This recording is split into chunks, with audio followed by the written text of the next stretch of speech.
નમસ્કાર મિત્રો, આજે આપણે જાણીએ નવી જેસલમેર ભાભર રેલ લાઇન વિશે. અંતે કેન્દ્ર સરકાર દ્વારા મહત્વપૂર્ણ રેલ લાઇનની મંજૂરી આપી છે, જેથી કરીને દેશ સામૂહિક દ્રષ્ટિએ મહત્વપૂર્ણ છે, જેમાં ઔદ્યોગિક પર્યટકની દ્રષ્ટિએ ખૂબ જ મહત્વપૂર્ણ છે.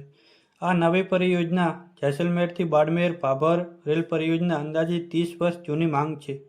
ફાઇનલ લોકેશન અને ડીપીઆર બનાવવાના હેતુ માટે મંજૂરી આપવામાં આવી છે. 9.5 લાખ કરોડ આના માટે મંજૂર થઈ ગયા છે. આ રેલવે લાઇન પશ્ચિમ રાજસ્થાનથી ગુજરાત અને દક્ષિણ ભારતને જોડવાનો વૈકલ્પિક માર્ગ છે. ઉપરોક્ત પ્રોજેક્ટને લઈને બાડમેર જેસલમેર લોકસભા ક્ષેત્રના સાંસદ રેલવે મંત્રી સાથે સીધી મુલાકાત કરી હતી અને સાથે સાથે રેલવે કમિટીની બેઠકોમાં મજબૂતાઈથી માંગણી કરી હતી. રેલવે મંત્રાલય દ્વારા નવીન મંજૂરી અનુસાર 350 કિલોમીટરથી વધુ લંબાઈ માટે આ રેલવે લાઇનને 31 રેલવે સ્ટેશનો બનાવવામાં આવશે તથા આવનાર સમયમાં આ પરિયોજનાની ડીપીઆર અને ફાઇનલ લોકેશન સર્વે પૂરા થઈ જશે. ત્યારબાદ આ પરિયોજનાને મંજૂરી માટે CCEA યોજના આયોગ પાસે મોકલવામાં આવશે. આ રેલવે માર્ગથી જે જિલ્લાઓ લાભાર્થી થશે તેમાં વધારેમાં વધારે પ્રવાસીઓને ફાયદો થશે. રાજસ્થાનના બાડમેર, જાલોર, ગુડામાલીની, ચોહટન, સાચોર જિલ્લાઓ લાભાર્થી થશે. ગુજરાતના બનાસકાંઠા જિલ્લાના થરાદ, વાવ, દિયોદર તાલુકાઓ લાભાર્થી થશે.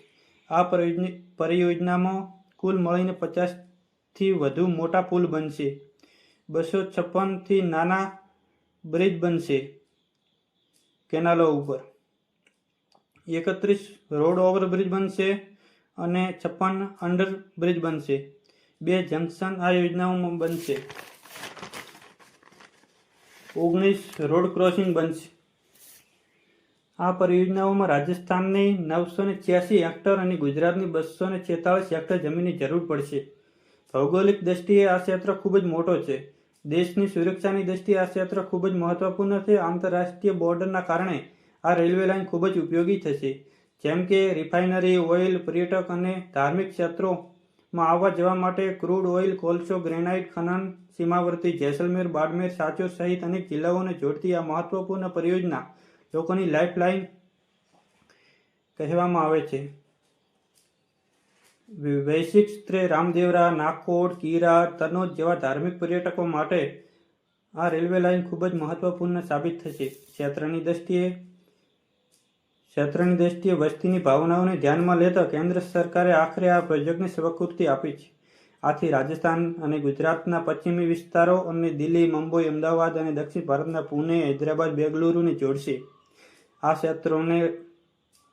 ક્ષેત્રોમાં રહેવાવાળા પ્રવાસીઓને આવવાને જવા માટે ખૂબ જ સુવિધા ઉપલબ્ધ થશે, જેમ કે આ પરિયોજનામાં કુલ 31 સ્ટેશન બનશે, જેમાંથી 4 સ્ટેશન પહેલેથી મોજૂદ છે. બાકીના સ્ટેશનો જેસલમેર અને બાડમેર વચ્ચે બગચારન યાર્ડ, ગુરગા, શિવ, સાંગટ, નીલખા સ્ટેશન બનાવવામાં આવશે અને બાડમેર અને ભાભર વચ્ચે મહાલાટ, ઉન્નક, અરાવકા, દિલ્લા, સનાવડા, વચડાઉ, દુધવા, ધોરીમના, વાવડા, માનકી, છીનછાવા, પાદરડી, ભાદરૂન,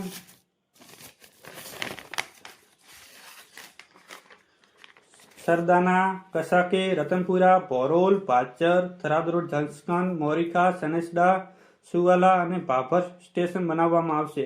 આ પરિયોજના માટે ઘણા સમયથી પ્રયાસ કરવામાં આવી રહ્યા છે. વર્ષ 2003માં આ પરિયોજના માટે સર્વે થયો હતો. સર્વે માટે મંજૂરી 2003માં આપવામાં આવી હતી. 2009માં એનો રિપોર્ટ તૈયાર થઈને કેન્દ્ર સરકારને સોંપ્યો હતો. 2013માં કેન્દ્ર સરકારે આ રિપોર્ટ નામંજૂર કર્યો હતો, જેના કારણે આ યોજના રોકાઈ ગઈ હતી. તે સમયે અંદાજિત 5000 કરોડનો ખર્ચો આવી રહ્યો હતો. હવે નવો ખર્ચો ફાઇનલ લોકેશન અને સર્વે અને ડીપીઆર પછી જ નક્કી થશે. આ યોજના ભવિષ્યમાં મહત્વપૂર્ણ સાબિત થશે. આ યોજનાની ફાઇનલ લોકેશન અને ડીપીઆરની મંજૂરી જલ્દીને જલ્દી મંજૂર થાય અને આકાર લે એવી લોકોની ઉમ્મીદ છે. આવી જ અવનવી માહિતી માટે અમારી ચેનલને સબસ્ક્રાઈબ કરો.